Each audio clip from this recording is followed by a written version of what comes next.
Aquí haciendo una fogata, haciendo una limpia, mi raza. Estamos haciendo una limpia, una fogata. Vean qué perro se mira la lumbre.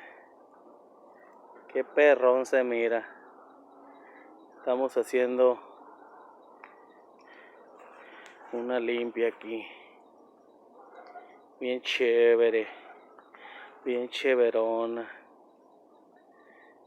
Como ya vienen las lluvias, hay que ir limpiando todo lo que está, toda la basura, irla juntando, porque madera y todo eso, porque se hacen muchas arañas.